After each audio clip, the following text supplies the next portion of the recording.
because people are more afraid of the political blowback that is completely fake and manufactured, because we know that a majority of Nebraskans support things like unemployment expansion, food assistance, LGBTQ equality, paid family leave, healthcare for low-income Nebraskans, legalizing cannabis. We know that most Nebraskans support that. You guys are in the clear. You're going to be fine. It's good. But we have to start thinking comprehensively about what we're going to do to address taxes. And to do that, we've got to expand the tax base.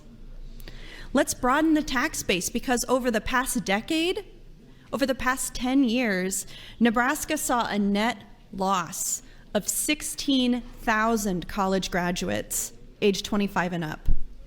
We have almost 2 jobs in Nebraska open for every worker. So yes, we have very low unemployment in Nebraska, but we have very high poverty. We have people struggling, and that's why we can't correlate unemployment to poverty when we say how well we're doing. People don't want to live here, folks. Young people don't want to live here. They tell us all the time, and a big reason for that is the racist and old-fashioned and discriminatory policies that we pass in this state. Nebraska ranks 39th in the country among the states in the growth rate for people 25 to 29. 39th. Overall, we have a workforce deficit of 24,000 people a year. 24,000 people a year leaving the state, and we need to do more to attract and retain those people. And some colleagues have said to me that reducing property taxes is the way that we're going to attract those millennial and Generation Z people to live here. But most millennials and Generation Z people I know don't even own any property. I don't own any property.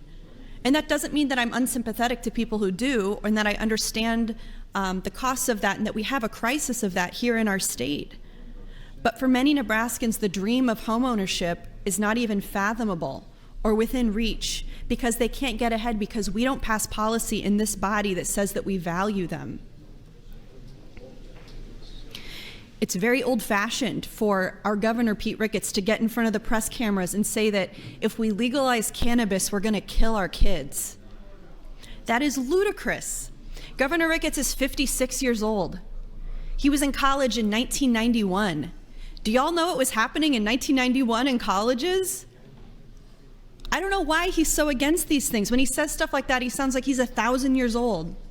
Although that's not right, because they were using cannabis 1,000 years ago. The medical use of cannabis is legal in 36 states. It's legal in 4 out of 5 US territories. It's legal in DC. And I don't even like pot. I don't like weed. I don't want it around me. I don't want to smell it. I don't want to see it. I have plenty of other vices of my own. I don't need that. But I'm a thinking person, so I understand that it's not going to harm people who want to use it. 1 minute. We have a sub-minimum wage of $2.13 an hour. We haven't codified LGBTQ workplace equality. We still have the death penalty. The recent medical cannabis initiative was blocked on the ballot. On and on. Why do we lose Nebraskans? Why do we have an outmigration and a workforce deficit of 24,000 people a year? Just listen to Nebraskans. They'll tell us. They'll tell us why they don't want to live here and don't want to pay taxes and don't want to put money in the pot for all of you to have your property tax relief. Our potential for Nebraska to be a great state has to include women. It has to include people of color. It has to include immigrants and refugees and migrants. It has to include our LGBTQ neighbors. It has to include Black and brown people. It has to include children. It has to include people in poverty.